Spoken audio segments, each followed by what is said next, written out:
Alright, so we're going to be replacing the hard drive or the SSD on this ASUS UX330U laptop. Excuse me.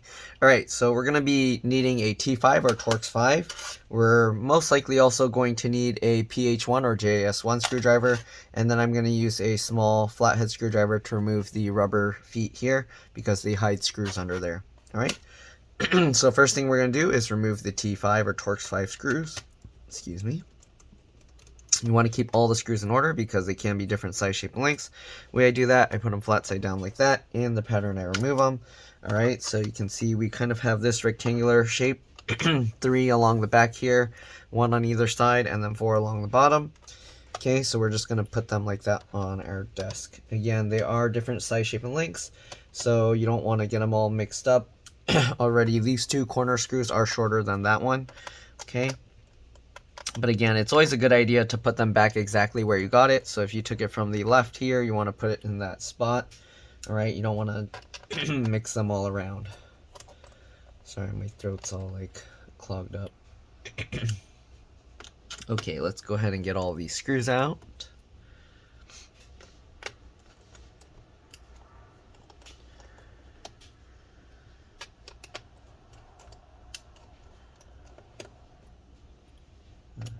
Just like that. Oh, also, if this video helps you out, make sure to like, subscribe, share my channel with others so that they can learn how to upgrade and repair their devices as well. If it helped you save a bunch of money, please consider contributing a little to the channel. Every little bit helps and allows me to continue making these videos for a living. Alright, anyways, let's get these rubber feet out. I'm going to use a small, thin, flathead screwdriver. You can use whatever works for you. Sometimes I can even just get my fingernails under it and then kind of pull it up like this. But the adhesive here is really strong, so we'll see. Alright. Oh, even that's not going to work. Let me get a larger flathead screwdriver here and see how that works. Alright. Let's go ahead and use this one. Alright, and what I'm going to do is I'm going to kind of push into the side of this rubber piece and lift it up slowly. Okay, and as you can see, it's coming up, and we're going to slowly continue lifting it up. Alright, so the adhesive is actually separating from the rubber foot, but that's okay. Here you can see. Okay, we're going to do the same with the other side. So let me kind of show more close up what I'm doing. Okay, basically what I'm doing is I'm getting the screwdriver. We're going to first get it in. Oops, sorry. First we'll get it into that little gap. Then we'll kind of pry it up a little and then push it inwards while we're kind of pulling it up some more. You might end up digging into the rubber piece. So you want to kind of work on it gently. You don't want to kind of pull too hard. You can see as you go slowly, I don't know if you can hear that. You can hear the adhesive slowly peeling up. Then you can get the tool underneath and continue pulling it up. Use your fingers and there we go. Alright, same thing. A little bit of the adhesive peeled off. Okay, so let's go ahead and zoom back out here. As you can see, now we have access to these PH1 or JS1 screws. We're going to remove those 2 as well. Again, keep all the screws in order. Okay. Get that one out and get this one out. Alright, so now that we got all those screws out, we're going to try and pop this out. A suction cup might help. Let's see. If it doesn't, then I'm going to have to try doing it another way. But yeah, wow, these clips are really strong here. I'm not sure how I did it the last time. Oh, okay. So you can see it's actually pulling up from the front here. So if you go, if you go from the front and kind of pull up, there we go. Interesting. So it pulls up from the front. You can use a suction cup. I could probably also use my fingernails to just get in there and then pop it up. Like I do in my other videos where I kind of like have it open like this, get my fingernails in there and then push on the trackpad so that way it kind of separates and pops it open like that. But the suction cup worked, so yeah. Alright, let's go ahead and remove the bottom cover here. It's a little bit dusty in here, nothing too crazy. This has an M.2 SATA SSD, but I'm going to attempt to upgrade it with an M.2 PCIe NVMe. Hopefully it'll work because that should give it a speed boost, and also currently the M.2 PCIe NVMe SSDs are cheaper. So we're going to remove this one screw.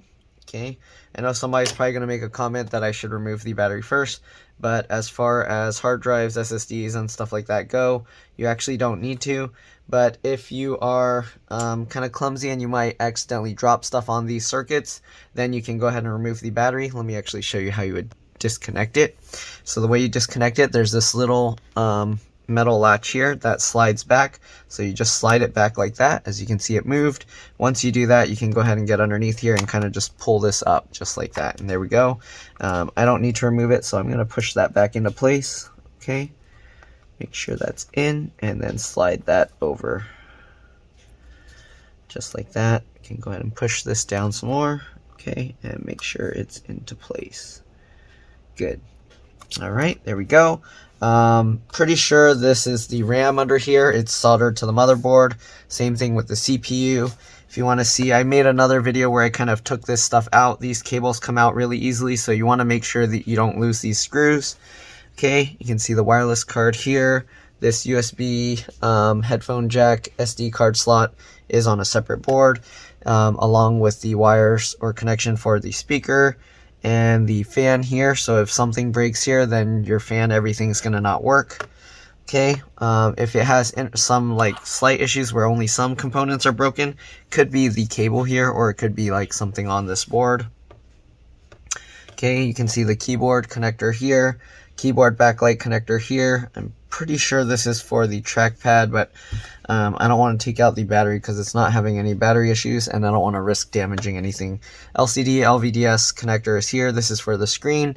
If you're going to mess with this, make sure you disconnect the battery connector, open up the laptop, and press and hold the power button for 15 seconds to drain any residual power. If you don't, there's a very good chance you're going to damage your motherboard or the screen backlight connector, or even like this here. I've seen some people like burn those.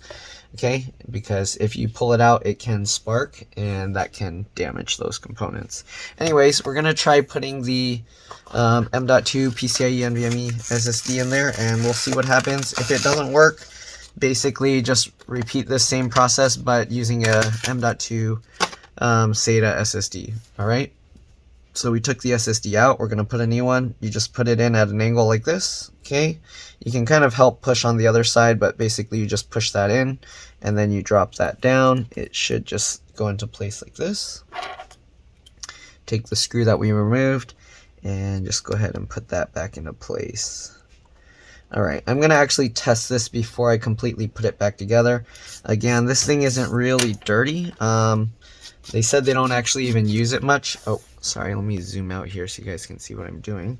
They don't actually even use this laptop much. They just left it sitting somewhere. And I think what happened is, I don't know if SSDs work the same, but RAM has where if it loses power, all the memory just basically gets wiped out. For some reason, this had a lot of data corrupted. I don't know if it stores power on capacitors and stuff. I don't think that's how it works, because it probably works more like a USB flash drive or something. But yeah, anyways, I'm going to clean the bottom cover off a little bit too, because it does have dust there. Okay.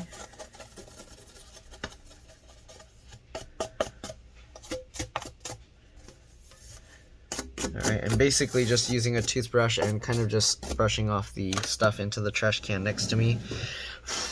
Okay, and then just using this to kind of blow the stuff away. Alright, anyways, we're going to put this lid back on top. We're going to flip it over. I'm going to put a Windows USB installer, and we're going to go ahead and power up the laptop and see if it will boot and detect the hard drive or the new SSD. Okay, so let's go ahead and get the Windows USB installer. We're just going to go ahead and plug this in. Usually for ASUS computers, you're going to press F2 or delete to go into the BIOS. So we're pressing F2 and delete. We're just pressing it. Let's see. Okay, the light's on, so it should be hopefully booting up. Might take a while because I disconnected the battery, so it might have reset the BIOS. But anyways, press F2. Here you can see my bootable USB. That's to install Windows. So what we're going to do, we're going to press F8 to go into the boot menu here. Alright, if you want, you can mess around with other settings, but if you don't know what you're doing, don't mess with it. Then I'm going to boot from there. Press Enter. Okay, I have 64-bit and 32-bit versions of Windows on my USB drive, so we're gonna boot up the 64-bit version. Alright, and once it boots up, we're gonna check if it detects the SSD. If it does, we're probably good to go, and we can go ahead and put the screws back in. Okay, so it's starting up. Okay, starting up. Alright, so we got that. We're gonna press tab 3 times to go down to the next button, press enter, or you can just click it with your mouse. I'm going to press enter again to install now. You see it's starting up. Hopefully it's going to see this SSD because that'll give their computer a speed boost, and it's actually cheaper than the SATA version because I think not many computers use that anymore, so they're probably like phasing it out and charging more to try and get people to swap. Anyways, I push spacebar to accept the license term, enter. I'm going to press down arrow to go to custom install, press enter again. I see the unallocated space here, that's good, so we'll press enter to install over that blank drive, and it looks like it's working. So we should be good to go. Sorry I'm not showing other stuff in the computer. I think I do have another video of this model that's a few months old or something, so I mean, it depends when you watch this. It might be a few years old by the time you see this. Anyways, let's go ahead and get all the screws back in. Hopefully it will continue installing even though I close the screen. If not, that's fine. I'll just continue the process anyways. The Windows install process is, for the most part, pretty self-explanatory. I don't like logging in with the Microsoft account. If you like doing that, you can go ahead and do that. But the way I avoid that is I don't connect to Wi-Fi and I tell it that I don't have internet. And then once I'm done with that, it'll let me create a local user account, like not one linked to a Microsoft account. Alright, anyways, let's go ahead and get this rubber thing lined up. I basically checked where the torn sticker is, and then I tried to put it back the same way, so that way it's in the same way it was before, and you still have the sticky sticker stuff all around. Alright, so we're done with the PH1 or JS1. We're going to now switch back to the T5, Torx 5. We don't need the flathead screwdriver anymore, of course. And let's go ahead and get these screws in. I think all the screws are about the same length except for this one back here. But anyways, that's pretty much all there is to this video. Hopefully it helped you guys out. If it did, make sure again to like, subscribe, share my channel with others. It'll help them with their devices, and it'll also help me. And if you can, if this video saves you a bunch of money, please consider contributing a little to the channel. Every little bit helps and allows me to continue making these videos for a living, and is greatly appreciated. Alright, let's go ahead and continue getting all these screws in, but that's pretty much it. You're welcome to stay while I get all the rest of the screws back in. I will probably go through at least a little bit more of the Windows install, but other than that, there's not really much else to see. You kind of just follow along what it says and go ahead and pick the options you want.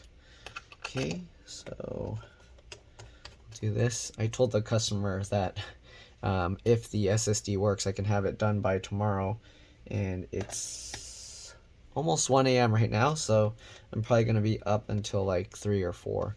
Anyways, that's pretty much it. Let's go ahead and open this thing up and see if the install is still going through.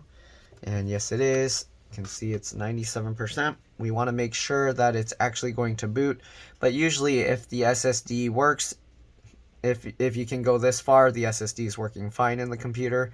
If it doesn't, usually it will say like you can't install Windows to it, or it's just going to be like it's not going to show up at all. I'm going to press enter to restart it faster, but the timer basically does the same thing. It just gives you a chance to see what's on the screen. I don't know what the point of that is. Maybe so you know it's restarting itself on purpose. Okay. Anyways, I didn't say here, but this actually says ASUS ZenBook. I don't know if it's pronounced ASUS. I've heard someone say that the reason why it's called ASUS is because it's supposed to be like Pegasus. And if that's the case, then the company's called ASUS. I don't know, Pegasus, ASUS. ASUS, I don't know. I've heard people pronounce it all different ways, but the most common one I've heard is ASUS, so I don't know. I think even the company doesn't pronounce it, like people that work for the company don't pronounce it the way that the ASUS or ASUS or whatever, Pegasus, so yeah, anyways, as you can see, it says getting ready. You see these ASUS, whatever logo here.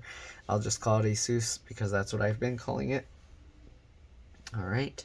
If anyone knows like the actual pronunciation, I'm sure I can Google it, but yeah, I've heard someone say that it is pronounced like it came from like Pegasus, but even the original creators and stuff don't pronounce it that way, so I don't get how that works.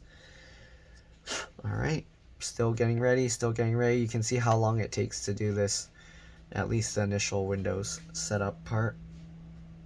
But yeah, it should hopefully be done soon. Okay, it's done with that part, and then it should pop up like the Cortana blah blah blah stuff. And once it gets there, you just follow it, and that's pretty much it. So yeah, we'll let it keep going. And then once I do the installation, the customer wanted me to try and get their data back, so I'm gonna try getting a USB adapter to connect this, and we'll see if we can get their data. Okay, you can see it's loading. Just a moment. Okay, and yes, I do have like a semi-stuffy nose and stuff, so that's why I don't know if you can tell my voice is a little weird. But anyways, hi there, I'm Cortana. There you can see and I'm here to help. Cortana's working. And yeah, that's pretty much it. I'm going to tell her to be quiet by pushing this mute microphone button. There you go. And then I'm just going to follow the on-screen stuff. And you can choose whatever options you want. But again, I skipped the wireless setup part because I want to create a local account, not a Microsoft linked account. Anyways, that's it. Thanks for watching. See you all on the next one. All right, let's drop this. Bye.